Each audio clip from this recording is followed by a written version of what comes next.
Well, everyone, it's time for us to go and take a look at the Google Pixel tablet and see how this particular tablet holds up in 2025.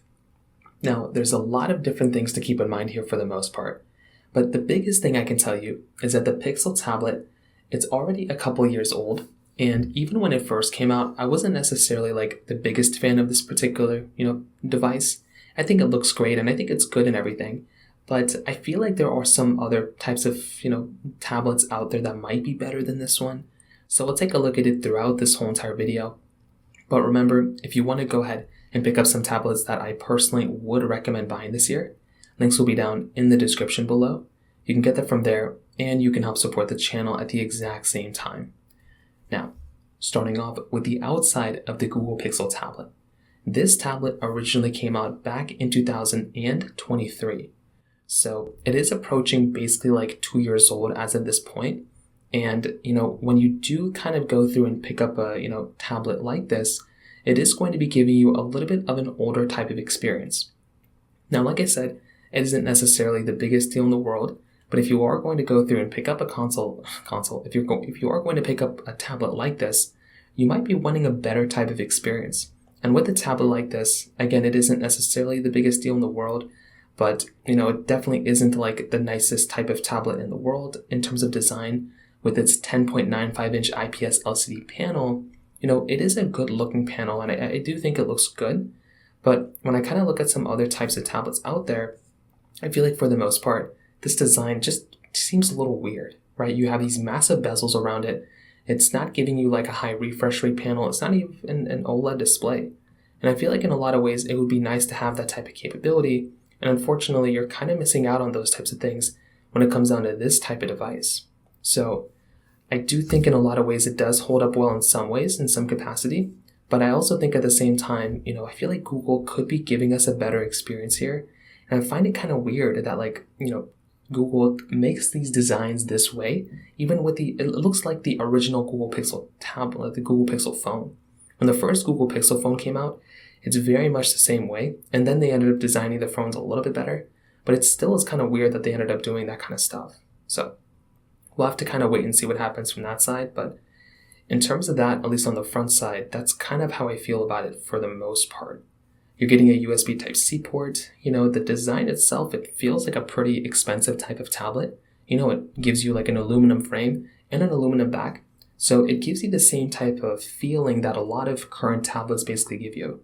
So it doesn't feel cheap from that standpoint, and I do appreciate this tablet for not being like completely built out of plastic, but it feels pretty much in line with like a Tab FE or something like an iPad 11 or 10th generation. It's pretty much in the same ballpark in terms of, feeling as those ones. On the backside, you're also getting your camera setup, and that's kind of it for the most part. Now, the main areas where this tablet does feel like it is kind of cutting corners, mostly is the display. I feel like the display of this type of, tablet does feel a little bit different, and I feel like Google could be giving us a better experience there. I feel like it does support a stylus, which is nice, but I feel like because Google, it seems like they just dropped this tablet and then that's kind of it. I feel like they could be giving us, again, a little bit of a better type of design when it comes down to the structure of these types of tablets. So it isn't like the biggest deal in the world, though when I do take a look at this design, I took a look at how it looks and how it performs. I really do feel like there might be I feel like Google needs to put in a little bit more effort from the design standpoint. So from that side, that kind of covers it up there too.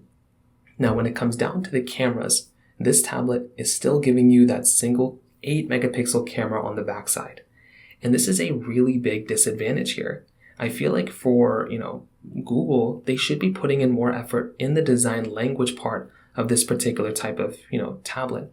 I feel like for the most part, when I take a look at this tablet, an 8 megapixel wide angle camera on the back and an 8 megapixel wide angle camera on the front is very, very weird, right? I feel like Google should be putting in more effort for the most part for the camera, right? I feel like the camera is okay, but it really is not that great.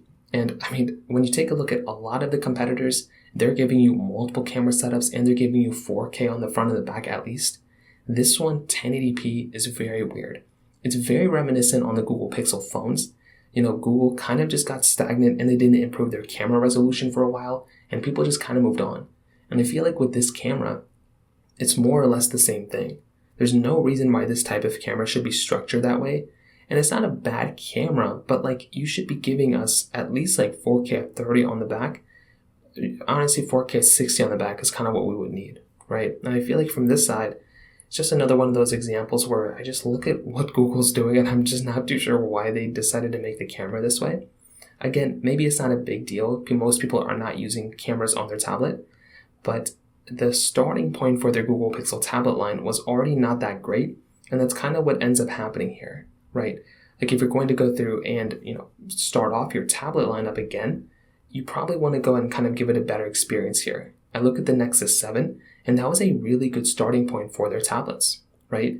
And then they took a break for a while, then they came back with this one. And there's a reason they haven't made a successor quite yet for this particular tablet yet.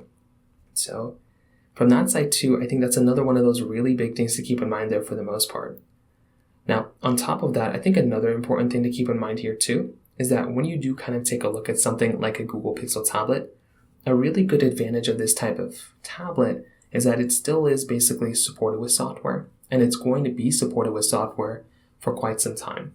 So I do think if you are going to go through and pick up some sort of tablet, it is nice to be able to go through and get a tablet that is still supported with software that is going to be giving you some software updates. So this tablet does give you a decent experience from that side, right? It's still not perfect, but it still is going to be giving you some software updates here and there. So I feel like from that side, that is still a nice thing to have here. Being able to go through, pick up some sort of tablet and get a software updates, especially on stock Android, people are going to pay for that for this device in some capacity. So that is one of those things to keep in mind here as well. On top of that, another important thing to keep in mind here too is that when you take a look at something like the Pixel tablet, these tablets rely on that Tensor chipset, right? That is one of those big takeaways here for these types of devices. You're going to be able to go through and get the Tensor chipset inside of your particular tablet. So it's a Tensor G2 chipset with 8 gigabytes of RAM. And for a lot of people, some people, they probably are okay with the Tensor chipset.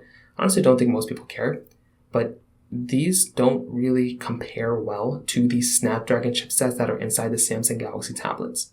The Samsung Galaxy tablets give you a much better chipset, much better experience in my personal opinion from that particular side.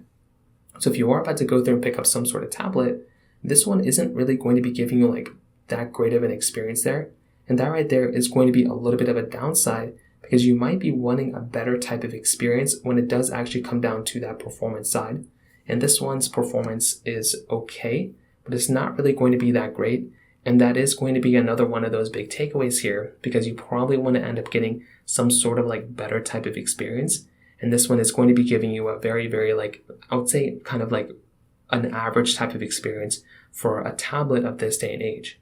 So to kind of sum it up, what I can tell you is that for a lot of people out there, I don't really know if I would recommend buying something like a Google Pixel tablet anymore. I feel like these types of tablets, they just don't really make that much sense to go ahead and buy. I think at one point they did make a lot of sense to go and pick up, but I think as of this point, they just don't really make a lot of sense to go and buy. And I think there's better options out there.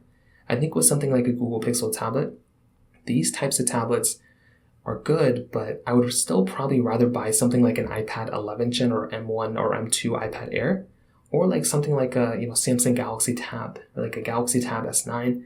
Those ones are going to be giving me an overall better type of experience rather than this one. So from that side, that kind of covers it up there for the most part. If you have any other thoughts or questions, please let me know in the comment section below. Hit the like button, that would mean so much, but definitely hit that subscribe button. More importantly than everything else, I love every single one of you guys. Hopefully I'll catch you guys in the next video. Peace out till then.